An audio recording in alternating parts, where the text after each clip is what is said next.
Alô galera goiana, alô galera colorado, aquele abraço, sejam bem-vindos ao Futebol 62, o jornalismo esportivo do século XXI. E o Vila Nova perdeu para o Grêmio 2-1 pela 28ª rodada do Campeonato Brasileiro da Série B. E nesse vídeo eu vou fazer para vocês uma análise do que foi esse jogo, né, do que foi essa derrota colorada lá em Porto Alegre. Comentar evidentemente as questões da arbitragem, que foi bastante polêmica, e também a rodada de um modo geral, que acabou sendo muito ruim para a equipe colorada. Logo depois da vinheta de abertura, eu trago para vocês mais detalhes.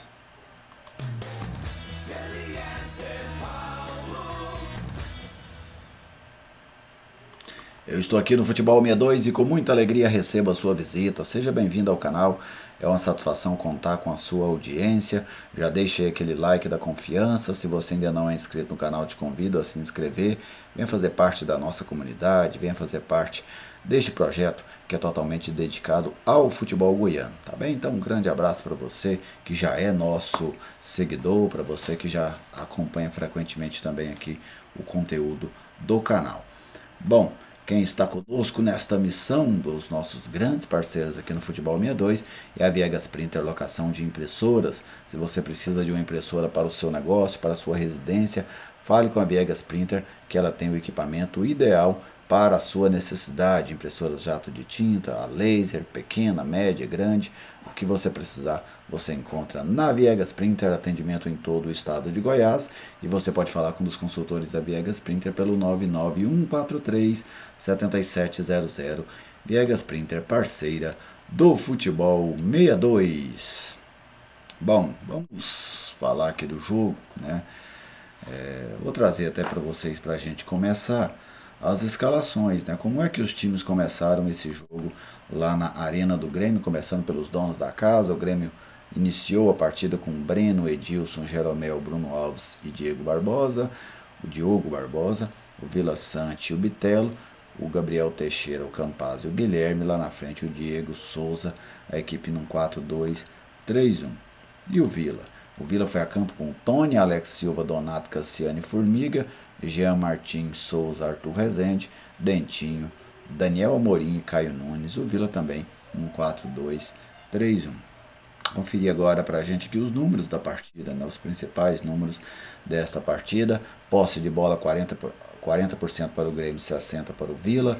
Finalizações 10 do Grêmio, sendo 5 na direção do gol, 8 do Vila, sendo 2 na direção do gol. A precisão nos passes 77% para o Grêmio, 84% para o Vila Nova. Os cruzamentos 17 do Grêmio, que ganhou 2, 15 do Vila, que ganhou 5. Lançamentos 49 do Grêmio, sendo 21 corretos, 46 do Vila, sendo 26 certos. Os desarmes, o Grêmio desarmou o Vila de maneira absurda nesse jogo, né? 32 desarmes contra 9 do Vila, e os escanteios 4 para a equipe gaúcha contra 2 para o time goiano. Agora nós conferimos o mapa de calor das equipes, começando pelo mapa dos donos da casa, o Grêmio, que usou muito mais o lado esquerdo, né, com o Diogo Barbosa. Inclusive é por ali que nascem as jogadas dos 2 gols do Vila, pelo lado esquerdo. O Vila não conseguiu marcar esse lado esquerdo do Grêmio. Por ali o Vila tomou 2 gols e uma bola na trave ainda. Então foi um lado, né, que o setor defensivo do Vila não funcionou. E essa posse de bola pequena do Grêmio, né, 40%, mas mesmo assim toda ela predominante pelo lado esquerdo. Já a equipe do Vila circundou bastante ali o bloco de marcação do Grêmio, teve muito mais posse de bola, 60%. Essa posse de bola predominantemente na intermediária, e algo que fica claro nesse mapa do Vila: os lados do Vila dificilmente procuram a linha de fundo, né? Então o Vila é um time que trabalha muito até a entrada da área, dali ele tenta funilar a jogada. Não é aquela equipe de levar a bola ao fundo para fazer o cruzamento ou para tentar fazer um passe rasteiro para a entrada da área. É uma equipe que normalmente, quando chega ali na entrada da área, o Vila põe a bola na área. E isso, eu acho que em alguns jogos, especialmente contra adversários fechados, como o Grêmio estava, não é a melhor das alternativas. Mas aí está o mapa de calor da equipe colorada. O jogo, né? Eu vou fazer uma divisão aqui. Primeiro eu vou falar do jogo, depois eu vou falar da questão da arbitragem, tá bem? Antes disso, quero até ressaltar para você, torcedor, eu acabei não fazendo o pós-jogo ontem por questões de agenda mesmo. Eu não consegui um tempo para fazer o pós-jogo, infelizmente, e aí por isso, até para não deixar o torcedor colorado sem esse conteúdo, mesmo que é um pouco atrasado, eu optei por gravar na manhã deste domingo, tá bem? Então o jogo. Para mim, o único momento em que eu não gostei do Vila dentro do jogo foi ali nos primeiros 15 minutos. Eu achei que o Grêmio dominou e dominou muito o Vila. Com menos de. Ali com 1 minuto, o Diego Souza já estava cabeceando uma bola com um relativo perigo ao Tony, que fez a defesa. Com 2 minutos, o Vila toma um gol. E com 9 minutos, o Vila toma uma bola na trave. Então, os primeiros 10, 12 minutos do Vila foram muito ruins. O Vila não conseguiu marcar o Grêmio, especialmente o lado esquerdo do ataque do Grêmio, que descia e ganhava quase todas as jogadas do setor defensivo do Vila por aquele lado. Depois o Vila conseguiu ajustar a marcação e a partir, especialmente no segundo tempo, no primeiro tempo o Vila até que ajusta a marcação, para de sofrer, mas praticamente não incomoda o Grêmio. No segundo tempo, o Vila foi um pouco mais ousado e conseguiu incomodar o Grêmio, conseguiu criar dificuldades para a equipe gaúcha. Um ponto que acho negativo, aqui falando tecnicamente, o Vila tem errado demais no início dos jogos. Dá uma sensação de falta de concentração, porque é seguidamente. Errou contra o Náutico, toma aquele gol contra, uma bobagem ali do Tony. Depois, contra a Chapecoense, erra de novo. Contra o Grêmio, erra de novo. Então, os últimos 3 jogos, por exemplo, fora de casa, em todos o Vila fez lambança. Aquele gol que o Vila toma no Grêmio, você tem um jogador baixinho, dentro da grande área, sozinho, entre 3 colorados. Ele conseguiu ajeitar a bola, limpar os zagueiros do Vila e finalizar para fazer o gol. Você não pode tomar um gol daquele. Não pode. Não importa se é o Grêmio, é o Paris Saint-Germain, mas gol nesse tipo de jogada você não pode tomar. Não. Por quê? Porque não é uma jogada baseada na qualidade do adversário. Foi uma jogada que teve êxito pela falta de qualidade do Vila na jogada, pela falta de qualidade no lance, e isso tem sido muito repetitivo. Então, todo jogo você fica criando uma responsabilidade de virar a partida se você quiser ganhar, isso é muito difícil. Tem horas que acontece. Aconteceu contra o Náutico, aconteceu contra a Chapecoense, mas não aconteceu contra o Grêmio, e quase sempre não acontece. Virar um jogo é algo difícil. Então, o Vila precisa de corrigir esses erros infantis. Porque o Vila toma gol demais em erro bobo, em erro tolo. E nesse jogo contra o Grêmio acabou cometendo mais um. No segundo tempo, o Vila toma o segundo gol, naquele lance polêmico, que daqui a pouco eu vou falar dele. Mas mesmo perdendo por 2-0, o Vila seguiu tendo coragem. Coragem para jogar, coragem para agredir. Uma boa jogada do Dentinho, ele finaliza, o goleiro dá rebote.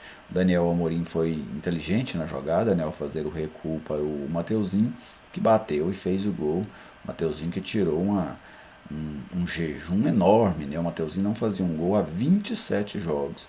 Isso mesmo, 27 jogos dele, Depois de 27 participações em jogos do Vila, o Mateuzinho fez um gol. O último gol dele havia sido naquela semifinal do Campeonato Goiano, lá no estádio Antônio Ascioli, que o Vila perdeu para o Atlético por 3-2. Naquele dia ele fez um gol, inclusive de cabeça, na jogada do Wagner. Havia sido o último gol dele com a camisa colorada. E o Mateuzinho entrou bem no jogo, achei que ele entrou bem no jogo.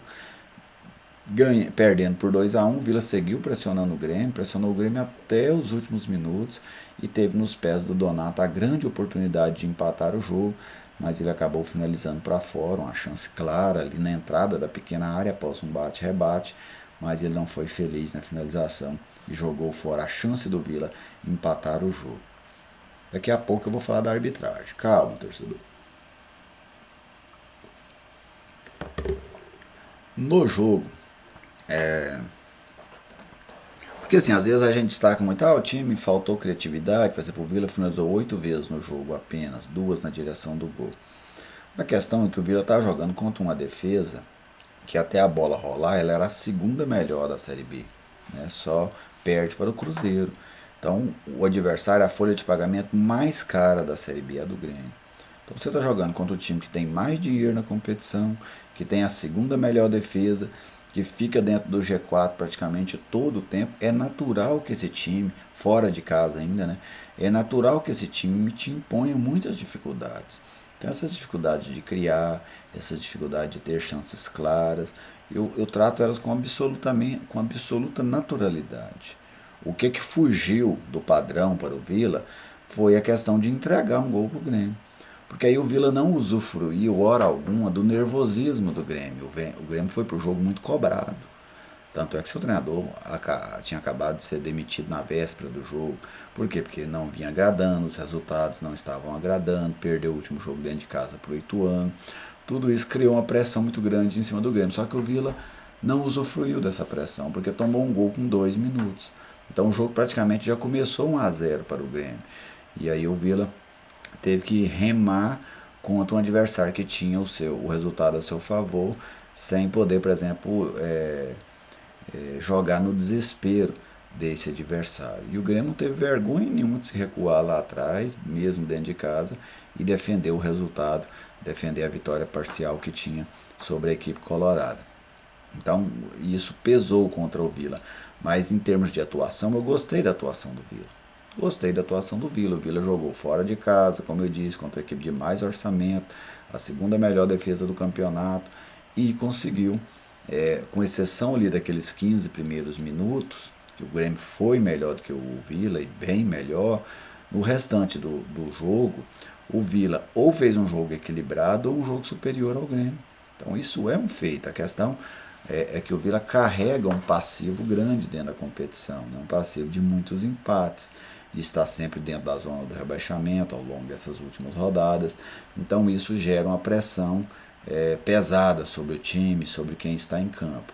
Mas em termos de partida, para mim o Vila fez uma boa partida. O resultado não foi bom, evidentemente, saiu derrotado. Mas o Vila produziu, inclusive, para vencer o Grêmio dentro da sua arena. Não conseguiu. E nós vamos entrar em alguns fatores que colaboraram com isso. Mas como desempenho, para mim o desempenho do Vila foi um desempenho satisfatório. Jogadores, né? Vamos falar aqui de atuações dos jogadores. O Tony, achei que foi bem no jogo, né? Não comprometeu, não fez nenhuma defesa estupenda, mas não comprometeu. O Alex Silva, não gostei do Alex. O Grêmio jogou o tempo inteiro em cima dele, tanto é que quando a gente viu no mapa de calor ali o Grêmio jogando pelo lado esquerdo. Por quê? Porque vinha tendo vantagem sobre o setor do Alex, não gostei.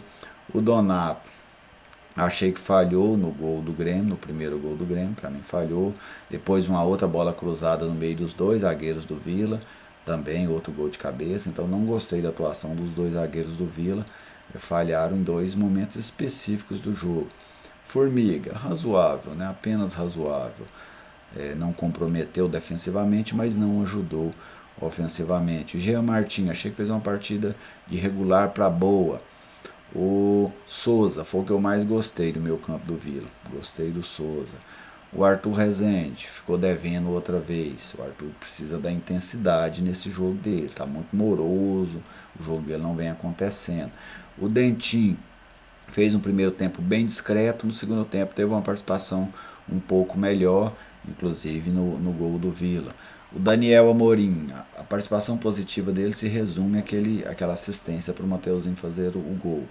Não acho que foi bem, para mim foi mal o Daniel Amorim no jogo. O Caio Nunes, gostei, achei que do ataque do Vila, dos que começaram o jogo, foi o jogador que mais tentou, né? Driblou, sofreu faltas. Daqui a pouco eu vou falar do lance do pênalti também, mas eu achei que o Caio fez uma partida satisfatória. Dos jogadores que entraram, o Mateuzinho foi bem, sabe? Tinha tempo que o Mateuzinho não fazia um jogo, não só pelo gol, mas ele conseguiu participar, distribuir as jogadas.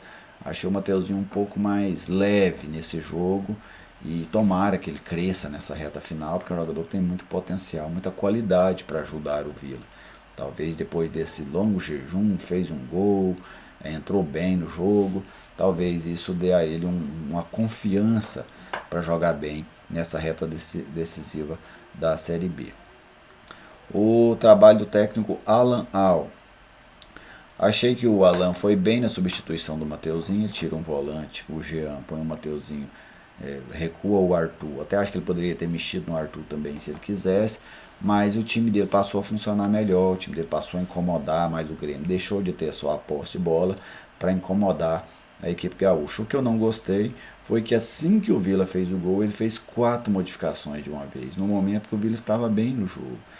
Para mim, ele deu uma desconfigurada na equipe. Não era hora para aquilo. Ele até poderia trocar um jogador ou outro. Não, vou trocar um homem de lado para revitalizar, né? O time ter mais força, mais gás nessa reta final.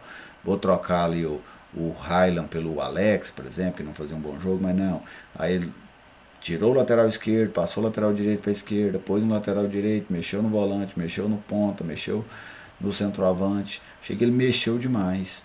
Até poderia ter mexido no centroavante, que não mudava tanto. Mas 4 de uma vez, aí para mim ele deu uma desconfigurada no time. Não taticamente, mas uma desconfigurada de peça, né? Mudou demais no momento em que o Vila tentava buscar o ataque. E agora, finalmente, vamos falar aqui da arbitragem. Bom, eu vou focar aqui nos 2 lances polêmicos, né? O lance em que tem a jogada que o Vila reclama o pênalti, no contra-ataque o Grêmio faz o gol. Eu tenho para mim, Gerleza, você acha que foi pênalti no Caio Nunes? Para mim foi. Para mim foi pênalti no Caio Nunes. Você olha o lance, é nítido que ele toca a bola primeiro. Assim, não, penso que não há dúvida que ele toca a bola primeiro. Talvez um torcedor ou outro, um analista ou outro, queira discutir se o toque foi suficiente para derrubá-lo ou não. Acho que até pode se discutir, em que pese eu acho que foi. O que eu penso que não tem discussão é que quem tocou na bola é o Caio Nunes. Então, para mim, o Caio Nunes toca a bola, o defensor do Grêmio toca o pé dele, derruba ele, pênalti. Pênalti. O Sávio não viu no momento. Beleza. Não viu, uma jogada rápida, não viu. Saiu no contra-ataque, saiu o gol do Grêmio, deu o gol, beleza. O VAR vai lá e chama o Sávio para ver o lance. O Sávio teve a segunda oportunidade dele. Ele teve a primeira no jogo corrido, ele não viu. Aconteceu o gol do Grêmio. Ele foi lá e viu no VAR. E aí, para mim, faltou coragem ao Sávio. Normalmente os lances do VAR têm peso 1. Por que peso 1? É um gol que é anulado, um gol. É um pênalti que foi marcado e talvez não deveria ser marcado. No máximo vai gerar um gol. É um pênalti que ele não deu e porventura vai dar. No máximo que isso pode gerar um gol. É um impedimento que saiu o gol, por exemplo. Peso 1. Esse lance ele tinha peso 2, né? E é muito raro isso acontecer, mas era peso 2, porque ele tirava um gol do Grêmio e poderia o lance culminar em um gol do Vila com um pênalti para o Vila. A chance de terminar em gol, inclusive, bem maior do que de não terminar. Então era um lance pesado para o jogo, né? Então, o que eu tenho para mim? O Sávio viu o lance, tanto é que ele fica ali 4, 5 minutos revendo. Talvez muito mais pensando no que ele ia fazer do que se foi pênalti ou não. Essa foi a sensação que eu tive. Não que por exemplo, vamos observar. Quando sai o lance do pênalti, né, eu acompanhando o jogo, imagino que quem viu pela TV observou isso também. Ele fica olhando o lance do Caio, porque a dúvida é só no lance do Caio. Não tem outra dúvida depois. O gol foi legal, a jogada não teve nada. Então ele foi chamado lá pelo lance do Caio. Então ele fica mais ou menos uns 3 minutos, 3 minutos e meio olhando o lance do Caio. Olha por um lado, por outro, por outro, por outro, por outro. E depois ele deixa o lance seguir, correr. Correu, o jogador cruzou na área e o Tassiano fez o gol. Eu tenho para mim que ele só deixou o lance correr, porque o lance não tinha dúvida. O que tinha dúvida era o lance do Caio Nunes, para ele pensar um pouco mais se ele dava ou não dava o pênalti. Sabe? Ali ele estava medindo, ao meu ver, a sua decisão, pesando ela, se ele anulava o gol e dava o pênalti ou não. Por isso que ele deixa o lance correr um pouco mais, porque não tinha dúvida no lance. Tanto é que o VAR nem acionou ele para o lance, ele nem podia interferir no lance, porque o VAR não acionou ele para o lance, ele já tinha dado o gol. Ele deu o gol e o VAR não acionou, então não tinha nem por que ele ver o lance. Então, para mim, ele quis ganhar um tempo. E faltou ao Sávio coragem para fazer o certo. Foi isso que faltou ao Sávio. Ele não teve coragem. Ele olhou, mediu, pesou e ele não teve coragem de fazer o que era certo. A decisão não era fácil, eu até citei, eu estava trabalhando nesse jogo na Band News. Citei, se o Sávio fizer o que precisa ser feito, ele precisa ser elogiado por isso, porque não é fácil chegar dentro de um Grêmio, lá na arena do Grêmio, o Grêmio pressionado demais, você ir lá anular um gol do Grêmio e dar um pênalti pro Vila lá dentro. Um lance, como eu disse, com peso 2. Então, para mim, faltou coragem ao Sávio.